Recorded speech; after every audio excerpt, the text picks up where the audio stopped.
Most smokers tend to ignore this one factor in their journey to quit smoking, and thus they keep failing despite trying with nicotine patches, gums, and sheer willpower. Watch this video all the way till the end to understand that one thing that you may be missing out, and you could quit smoking right now as of today. No matter how accomplished a person is, how much you look up to someone, it could be Mahatma Gandhi, Nelson Mandela, one of your parents or your mentors, please know, just like you, all of us, you have shadow. And shadow is nothing but aspects of you that the society and the popular culture has told you to be ashamed of. Negative things, dark things, and things that are private. No one is telling you that you have to come out and talk about your private life and dark things out in the public. But the problem is that we are told to curb it so much that we curb it to ourselves, that we deceive ourselves and we don't talk about these things. We do not acknowledge our own shadow to ourselves to the degree that we forget that we have a shadow. Any object in the three-dimensional plane, as long as light is falling on it, will cast a shadow. And so will you.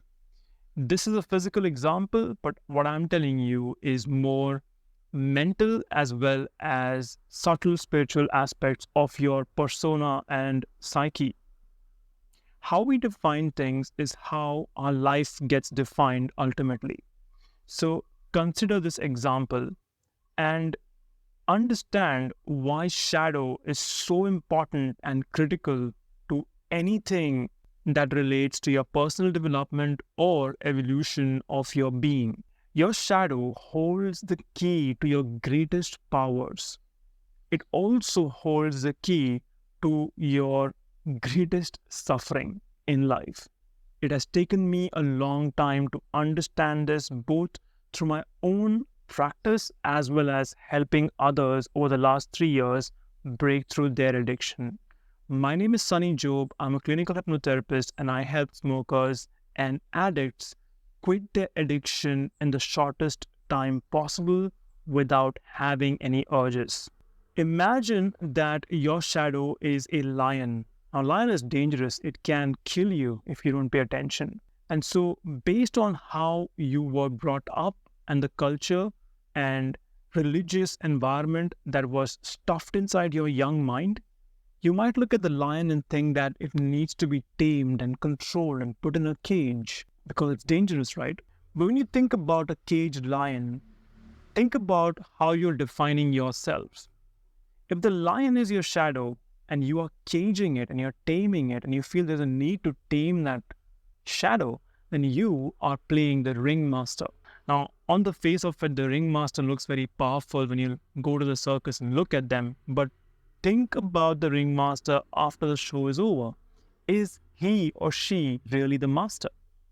The master is the owner of the circus. And the danger with taming your shadow by labeling it as a lion in the circus is that when the lion gets a chance, it will rip the ringmaster into shreds. And even worse than that possibility is that if the lion gets a chance, it has become so dejected and far away from its natural state that it doesn't even feel the energy or the strength to jump and pounce on the ringmaster and attack them. Think of the same lion in the natural setup. It's free, it's boundless, it can go anywhere. And yet the lion marks its own territory and stays within the confines of that territory. When you define the lion in the nature as free, you are giving yourself the definition of being the nature. The nature is benevolent and it has all qualities included. It has herbivorous animals, it has carnivorous animals, it has omnivorous animals. It does not distinguish and hate against the carnivorous animals. It just lets them be. And the animals decide their own territory quite naturally. The lion does not go all over the jungle. It stays within certain territory that it defines for itself. it self-regulates. And how big is the lion compared to the vast nature? How you define things define the way you look at yourself. If you define your shadows and your dark aspects as things that need to be controlled and tamed, you are reducing your status to that of a ringmaster. But if you define your shadow as aspects of you that are just there, they're natural, and you let them be, by acknowledging them, you're defining yourself as nature itself, the vast nature of which only a tiny fragment is that lion, a speck.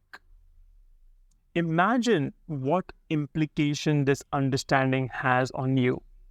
When you curb your shadows and you do not acknowledge it, and you do it quite naturally, it's not your fault because you've been trained to do that. You have been conditioned to do that. So go back and ask yourself why you don't want to acknowledge certain aspects of you, even to yourself, even in your own mind. And you will have the answers because you were trained by religion, by social norms and culture that thou shalt not do this, thou shalt not do that. And you feel guilty about even considering that you have a dark shadow aspect. Now, mind you, I'm not saying that you have to go and act out your shadows. Not at all. But it is people who do not acknowledge their shadows are the ones who feel the need to act out their shadow quite unconsciously in their life. And this is how it relates back to your addictions and patterns, because you do have shadows. And those shadows are linked to your pain.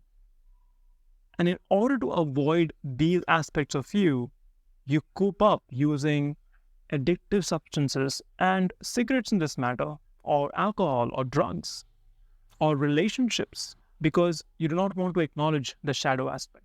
But if you acknowledge your shadow, you make yourself and give yourself the space to be as boundless as nature. When you acknowledge your shadows, it actually becomes quite small compared to who you are. And you don't really have to act them out. And the only time you can acknowledge your shadow is when you are in a space where you're not judged for expressing your shadows, where you're embraced, you're accepted. And this is why you need a safe space.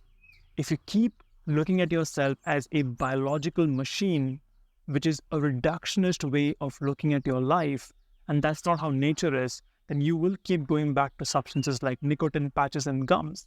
But what you really need is a humane environment that accepts and embraces who you truly are deep down. And that is whole. You are powerful. When you understand that you are nature itself, and you are powerful itself, that addiction and that dark side of you is a fragment of who you are. It just drops off. And you, just like nature is busy doing things, can be busy building, operating, and destroying at the same time. You're busy going after the bigger things in life, after true joy in life, and not wondering when your next smoke is going to be, or when is the next time you will relapse. If what I'm saying is making sense to you, please consider subscribing to this channel to get more of such information based on my own experience as a recovering addict, as well as a therapist to many who come to me. Remember, you are nature and you are really powerful, so you can acknowledge your shadows without losing your strength. Namaste.